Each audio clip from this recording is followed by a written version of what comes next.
Gusto niyang gawin niya.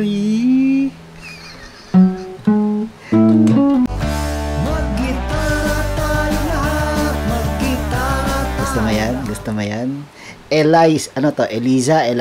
Eliza Maturan Museo. So, bago tayo magturuan ng chords, samahan natin itong turo nito. Finger picking style. Diba?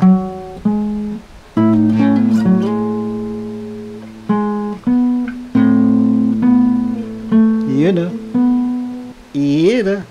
Umpisahan na natin, okay? Yung finger picking muna, okay? So, ang chords niya, E.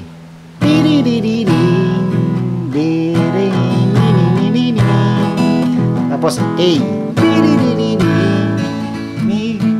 A minor. Napapadighal ako. Yun. Yun ang chords nun. So, gawin natin. Finger picking sa E.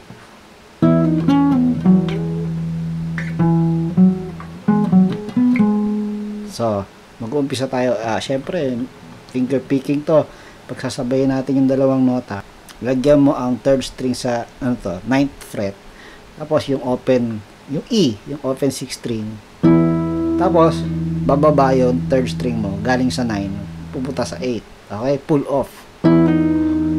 And then, 4th string, 11, 9.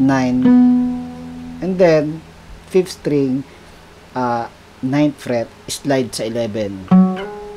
Tapos pwede mo, paggalawin mo yung, kung kaya mong, pag may bakanting oras, bakanting space, lagi mong tugtugin ang 6th string. Okay? Ganun yan, pag finger picking. Okay? Umpisa sa umpisa.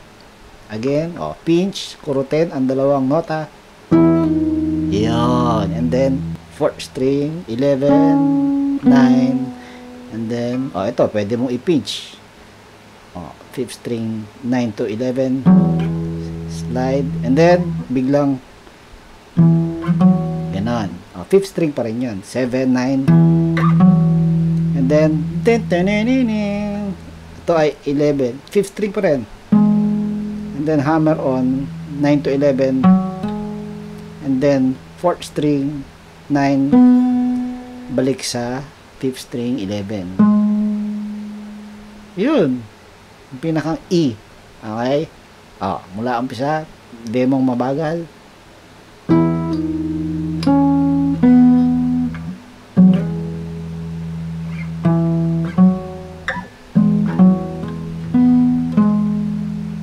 Tapos meron pa ito.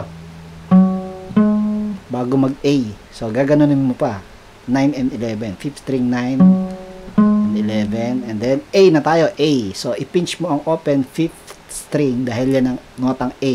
Okay? Tapos, parang yung ginawa mo rin kanina sa E. Okay? Pero, after nitong 4th string 9, dito ka mag-slide.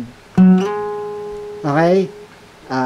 4th string, 4th fret to 6. Kasi, naka-A ka open para dire-diretso yung tunog ng open mo. Nagre-ring. May sustain. Kasi, pag dito tayo ginaya natin yung kaninang sa E, wala na yung A. Ginamit natin yung 5th string. Okay? So, pagdating sa A, dito tayo mag-towing. Okay? Yan. Tapos, susunod dito. Ganon lang. So, di ba dito tayo natapos. 4th string 6. So, patugtugin mo ulit. And then, 9. And then, patugtugin mo yung yung ating bass. A minor na ito. So, lalapit yung 9 to 10. Tapos, balik sa 9. Punta sa 7. Balik sa 9. Yun ang intro. Hati pa. So, ulitin natin mabagal ang A. Okay? Go. Tapos,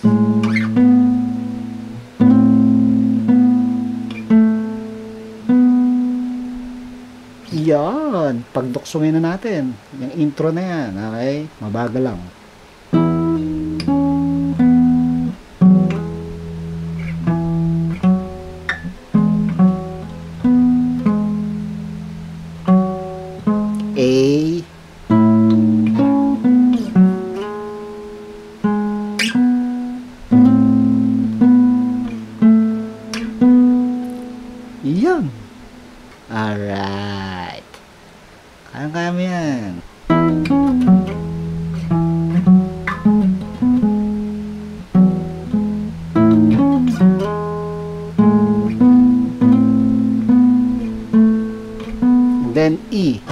verse, puro E.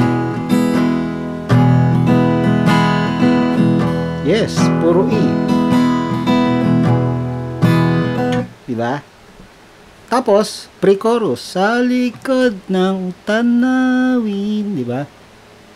Tila may tumatawag sa akin. Yan ay C sharp minor, 2 and 3 and 4, tapos B, tapos A,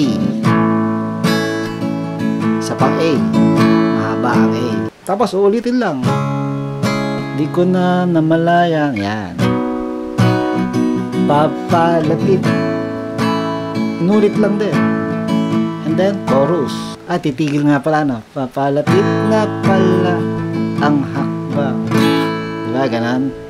Yun. So, ang chorus, E, di ko maiwasan pagmasdan ng iyong larawan kahit A. Okay? And then, E ulit. Di ko man masabi kahit na di maaari, pwede A, 2 and 3 and 4, A minor. And then, another intro.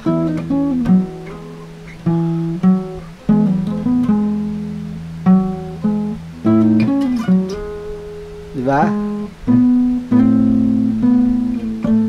And then, verse 2. Alright! So, yun din ang mangyayari. Verse 2. Tapos, pre-chorus. Yun din ang mangyayari. And then, chorus. Ganun din. And then, magkakaroon ng interlude. Ang interlude, parang pre-chorus. Okay? Tapos, magkakaroon ng bridge. Ganito rin. Ganito rin ang mangyayari. Kay sarap pagmasdan, yan, kahit ilang araw, taon at buwan. Tapos ulitin, magkakaroon lang ng pausing doon sa A. Tila ako'y nakaramdam ng mahika.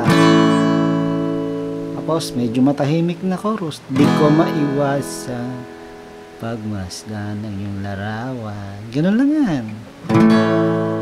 So, ganun din ang chords, katipa. So, yun. Mag-outro, isang pasada nung ating ginawang intro. Okay?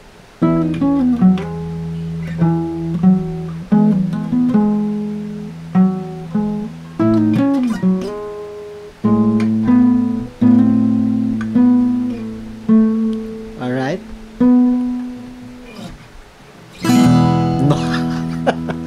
Yun, katipa. Museo Eliza Maturan. Alright? Parang done here. Ensayo na. Abir.